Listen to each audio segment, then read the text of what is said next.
Target with H sir class में आज geography का नेक्स्ट वीडियो लेके आए हैं, जिसमें टॉपिक होगा दर्रे, ग्लेशियर और पठार। ये 3 जगह से आज प्रश्न को उठाया जाएगा। प्रश्नों की संख्या 20 होगी और आप सबसे रिक्वेस्ट है, अगर आपने हमारे चैनल को सब्सक्राइब नहीं किया है तो प्लीज़ चैनल को सब्सक्राइब करें, दोस्तों में शेयर करें और बेल आइकन को प्रेस कर लें। चलते हैं पहले प्रश्न की ओर। निम्नलिखित युग्मों में कौन सही सुमेलित नहीं है? Option A Shipkila Himachal Pradesh, option B Bomdila Arunachal Pradesh, option C Nathula Meghalaya, option D Zojila Jammu एवं कश्मीर। और इसका राइट आंसर है ऑप्शन सी नाथुला। नाथुला दर्रा मेघालय में ना होकर लद्दाख में है। ठीक है, ये लद्दाख में है, यूटी, लद्दाख यूटी में है। ठीक है, चलते हैं अगले प्रश्न की ओर। निम्नलिखित दर्रों में से किससे होकर लेह जाने का रास्ता है? Option A Zoji La, option B Shipkila, option C Chumbi घाटी, ऑप्शन डी बनिहाल। और इसका राइट आंसर है ऑप्शन ए जोजिला। जोजिला श्रीनगर, ठीक है, जोजिला श्रीनगर को लेह से जोड़ता है। बनिहाल दर्रा जम्मू को श्रीनगर से जोड़ता है, जबकि शिपकिला हिमाचल प्रदेश को तिब्बत से संबद्ध करता या जोड़ता है। ठीक है, चलते हैं अगले प्रश्न की ओर। Option A is the right. इसका नाथुला किस राज्य में स्थित है? Option A Arunachal Pradesh, option B Assam, option C Meghalaya, option D Sikkim. और इसका राइट आंसर है ऑप्शन डी सिक्किम। ठीक है, नाथुला हिमालय क्षेत्र में समुद्र तल से लगभग 4404 मीटर की ऊंचाई पर स्थित है। भारतीय क्षेत्र में सिक्किम की राजधानी गंगटोक से लगभग 55 किमी पूर्व में स्थित नाथुला चीनी क्षेत्र में तिब्बती पठार की चुंबी घाटी में खुलता है। ठीक है, option D is the right. चलते हैं अगले प्रश्न की ओर। निम्नलिखित में से कौन सा सुमेलित नहीं है? एक तरफ दर्रे हैं और दूसरी तरफ है राज्य में स्थित है, यानी किस राज्य में स्थित है? पहला है जिलेपा सिक्किम, ऑप्शन बी माना और नीति उत्तराखंड, ऑप्शन सी शिपकिला जम्मू व कश्मीर, ऑप्शन डी बोमडीला अरुणाचल प्रदेश। इसका राइट आंसर है ऑप्शन सी शिपकिला जम्मू कश्मीर। ये गलत है, ये जम्मू कश्मीर में नहीं है, ये है हिमाचल प्रदेश में। ठीक है, शिपकिला दर्रा हिमाचल प्रदेश में है, बाकी जिलेपा दर्रा सिक्किम में है, माना नीति दर्रा उत्तराखंड में और बोमडीला दर्रा अरुणाचल प्रदेश में स्थित है। चलते हैं अगले प्रश्न की ओर। निम्नलिखित में से कौन एक सुमेलित नहीं है? Option A Nathula Arunachal Pradesh, option B Lipulekh Uttarakhand, option C Rohtang Himachal Pradesh, option D Palghat Kerala. और इसका राइट आंसर है ऑप्शन ए नाथुला अरुणाचल प्रदेश। ये है आपका गलत, क्योंकि ये अरुणाचल प्रदेश में नहीं है बल्कि ये है सिक्किम में। ये है आपका सिक्किम राज्य में, ना कि अरुणाचल प्रदेश में। बाकी लिपुलेख उत्तराखंड में है, रोहतांग आपका हिमाचल प्रदेश में है, पालघाट केरल में है। चलते हैं अगले प्रश्न की ओर। किंगरी विंगरी नीति माड़ा, माड़ा को माना भी कहते हैं, क्या है? ऑप्शन ए दर्रे, ऑप्शन बी नदियां, ऑप्शन सी पर्वत, ऑप्शन डी धार्मिक स्थल। और इसका राइट आंसर है ऑप्शन ए दर्रे। ठीक है, किंगरी विंगरी नीति माड़ा दर्रे हैं। नीति दर्रा भारत के उत्तराखंड राज्य को तिब्बत से जोड़ने वाला हिमालय का एक प्रमुख दर्रा है। माड़ा या माना दर्रा हिमालय क्षेत्र में भारत और तिब्बत के बीच स्थित है, जिसे चिरीबितिया या डूंगरीला भी कहा जाता है। इसी दर्रे में देवताल झील है, जहां से अलकनंदा की सहायक नदी सरस्वती का उद्गम होता है। ठीक है, चलते हैं अगले प्रश्न की ओर। वह दर्रा जो सर्वाधिक ऊंचाई पर स्थित है? Option A Zoji La, option B Rohtang, option C Nathu La, option D यांगजी दीवान।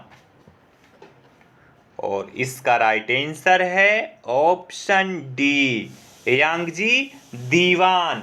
भारत का सर्वाधिक ऊंचाई पर स्थित दर्रा यांगजी दीवान है। इसकी ऊंचाई है 5890 मीटर। ठीक है, 5890 मीटर यांगजी दीवान की ऊंचाई है और ये भारत का सर्वाधिक ऊंचा दर्रा है। चलते हैं अगले प्रश्न की ओर। हिमालय में हिम रेखा निम्न में से किस बीच में होती है या किस बीच होती है? ऑप्शन ए 4300 से 6000 मीटर पूर्व में, ऑप्शन बी 4000 से 5800 मीटर पश्चिम में, ऑप्शन सी 4500 से 6000 मीटर पश्चिम में, ऑप्शन डी उपयुक्त में से कोई नहीं। और इसका राइट आंसर है ऑप्शन ए 4300 से 6000 मीटर पूर्व में। ठीक है, हिमालय में औसत हिम रेखा की ऊंचाई उत्तरी भाग पर 5500 से 6000 मीटर और महान हिमालय के दक्षिणी भाग पर 4500 से 6000 मीटर पूर्व में पाई जाती है। ठीक है, चलते हैं अगले प्रश्न की ओर। निम्न में से कौन सा हिमनद सबसे बड़ा है? Option A Siachen, option B Baltoro, option C Chogo Lungma, option D Biafo. और इसका राइट आंसर है ऑप्शन ए सियाचिन। ठीक है, हिमनदों में जो भी उपरोक्त दिया गया है इनमें से सबसे बड़ा सियाचिन है। ठीक है, ये 76.64 किमी है। ठीक है, सबसे बड़ा हिमनद है उपरोक्त में से। ठीक है, चलते हैं अगले प्रश्न की ओर।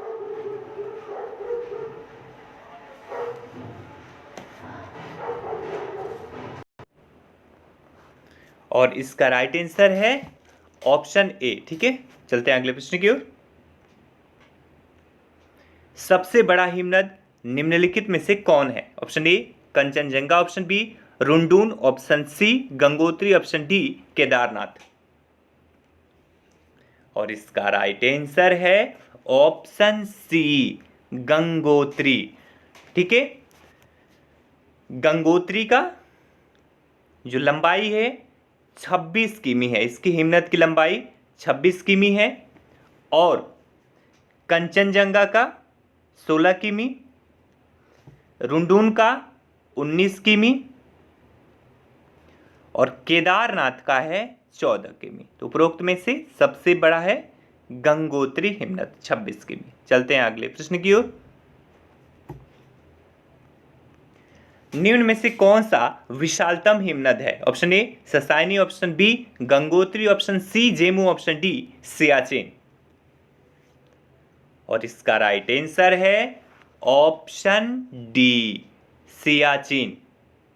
ठीक है, क्योंकि सियाचिन है 76.64 किमी, जेमू है 25 किमी, गंगोत्री अभी मैंने ऊपर बताया 26 किमी और ससाइनी है 17.85 किमी। ठीक है, तो इसका राइट आंसर हो गया सियाचिन। चलते हैं अगले प्रश्न की ओर। चौराबाड़ी ग्लेशियर स्थित है। ऑप्शन ए केदारनाथ मंदिर के दक्षिण में, ऑप्शन बी केदारनाथ मंदिर के पश्चिम में, ऑप्शन सी केदारनाथ मंदिर के उत्तर में, ऑप्शन डी केदारनाथ मंदिर के पूर्व में। और इसका राइट आंसर है ऑप्शन सी केदारनाथ मंदिर के उत्तर में चौराबाड़ी ग्लेशियर स्थित है। कहां पे? केदारनाथ मंदिर के उत्तर दिशा में। चलते हैं अगले प्रश्न की ओर। निम्न हिमालय के हिमनदों के पिघलने की गति। ऑप्शन ए सबसे कम है, ऑप्शन बी सबसे अधिक है, ऑप्शन सी विश्व के अन्य भागों के हिमनदों के समान है, ऑप्शन डी हिमालय के हिमनदों के पिघलने के विषय में सूचना उपलब्ध नहीं है। और इसका राइट आंसर है ऑप्शन बी सबसे अधिक है। ठीक है, हिमालय के हिमनदों की पिघलने की गति सर्वाधिक है। गंगा नदी के उद्गम स्थल पर स्थित गंगोत्री ग्लेशियर तेजी से पिघल रहा है। इसी परिणाम स्वरूप इसका विस्तार कम होकर पिछले 50 वर्षों की तुलना में लगभग आधा रह गया है। ठीक है, तो ये सबसे अधिक है हिमालय के हिमनदों की पिघलने की गति। चलते हैं अगले प्रश्न की ओर। निम्नलिखित हिमनदों में से कौन सा उत्तराखंड के कुमायूं प्रदेश में अवस्थित है? Option A Hispar, option B Zemu, option C Rupal, option D Milam. और इसका राइट आंसर है ऑप्शन सी। यहां पे ऊपर नीचे हो गया है, सी नीचे हो गया है, तो मिलाप इज द राइट। मिलाप हिमनद उत्तराखंड के कुमाऊं क्षेत्र में अवस्थित मुख्य हिमनद है। इसी हिमनद से शारदा नदी का उद्गम स्थल होता है, जिसे काली गंगा कहते हैं। ठीक है, शारदा नदी मिलाप हिमनद से ही निकलती है और इसे काली गंगा भी कहते हैं। ठीक है, याद रखिएगा, मिलाप हिमनद से ही निकलती है, शारदा नदी या काली गंगा। चलते हैं अगले प्रश्न की ओर। भारत के दक्कन के पठार पर विशाल्ट निर्मित लावा शैलों का निर्माण हुआ है? ऑप्शन ए क्रीटेशियस युग में, ऑप्शन बी प्लास्टीसोन युग में, ऑप्शन सी कार्बोनिफेरस युग में, ऑप्शन डी मायोसिन युग में। और इसका राइट आंसर है ऑप्शन ए क्रीटेशियस युग में। ठीक है, कार्बोनिफेरस युग के दौरान दामोदर, सोन, महानदी और गोदावरी बेसिन में, यहां इसके वजह से कार्बोनिफेरस युग में दामोदर, सोन, महानदी, गोदावरी बेसिन में कोयले का निर्माण हुआ है, जबकि क्रीटेशियस युग में ज्वालामुखी के अत्यधिक उद्गार के वजह से दक्कन ट्रैप का निर्माण हुआ और इसी काल में दक्कन के पठार पर बेसाल्ट निर्मित लावा शैलों का निर्माण हुआ है। ठीक है, चलते हैं अगले प्रश्न की ओर। मेघालय का पठार भाग है? ऑप्शन ए हिमालय श्रेणी का, ऑप्शन बी प्रायद्वीपीय खंड का, ऑप्शन सी पूर्वी घाट पर्वतों का, ऑप्शन डी सतपुड़ा श्रेणी का।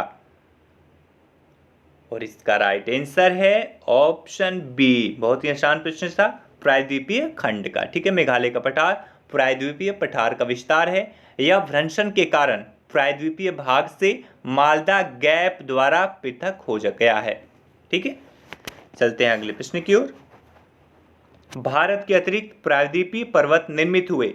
ऑप्शन ए इयोजोइक महाकल्प में, ऑप्शन बी पैलियोजोइक महाकल्प में, ऑप्शन सी मेसोजोइक महाकल्प में, ऑप्शन डी सेनोजोइक महाकल्प में।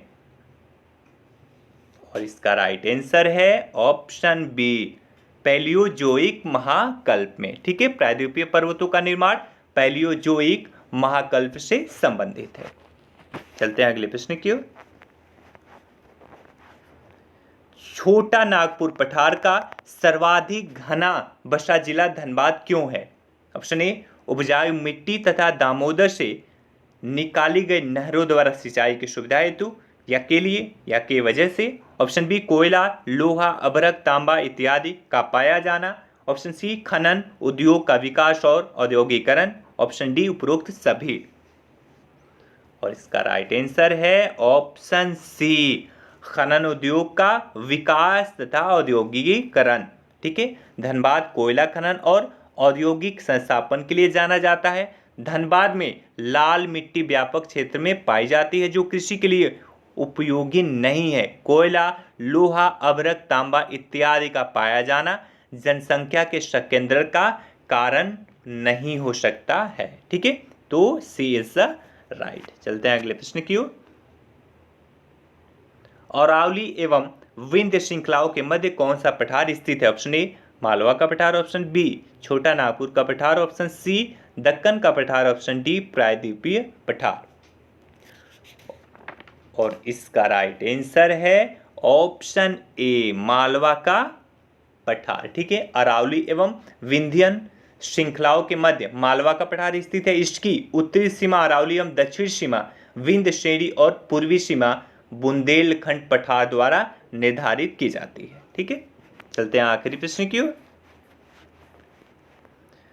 दंडकारण्य क्षेत्र अवस्थित है? ऑप्शन ए छत्तीसगढ़ एवं मध्य प्रदेश में, ऑप्शन बी छत्तीसगढ़ एवं उड़ीसा में, ऑप्शन सी झारखंड एवं उड़ीसा में, ऑप्शन डी आंध्र प्रदेश और झारखंड में। और इसका राइट आंसर है ऑप्शन बी छत्तीसगढ़ एवं उड़ीसा में। ठीक है, ये मुख्यतः 3 राज्यों में अवस्थित है। दंडकारण्य क्षेत्र 3 राज्यों को घेरे हुए है। एक हो गया छत्तीसगढ़, दूसरा उड़ीसा और तीसरा है आंध्र प्रदेश। ठीक है, आंध्र प्रदेश, इन 3 राज्यों में फैला हुआ है दंडकारण्य क्षेत्र। याद रखिएगा, ये आपके थे 20 प्रश्न जो अति महत्वपूर्ण है एग्जाम के दृष्टिकोण से। ये काफ़ी प्रश्न रिपीटेड हैं, कई बार पूछे गए हैं। कल का टॉपिक होगा तटीय भाग और द्वीप समूह। ठीक है, तटीय भाग और द्वीप समूह से कल 20 प्रश्न उठाए जाएंगे। आप रिवीजन कर लीजिए, कल के सेशन में मिलते हैं और आप प्रश्नों का सही आंसर कीजिएगा। और आप हमारे टेलीग्राम चैनल को टारगेट विद अजय सर को ज्वाइन कर सकते हैं, वहाँ आपके सभी प्रश्नों का PDF मिल जाएगा। और 9910471615 पर हमें कॉन्टैक्ट कर सकते हैं, कॉल करें या फिर मैसेज कर सकते हैं। कोई भी सुझाव आप हमें दे सकते हैं या फिर कुछ भी पूछ सकते हैं। Thank you so much, have a good day.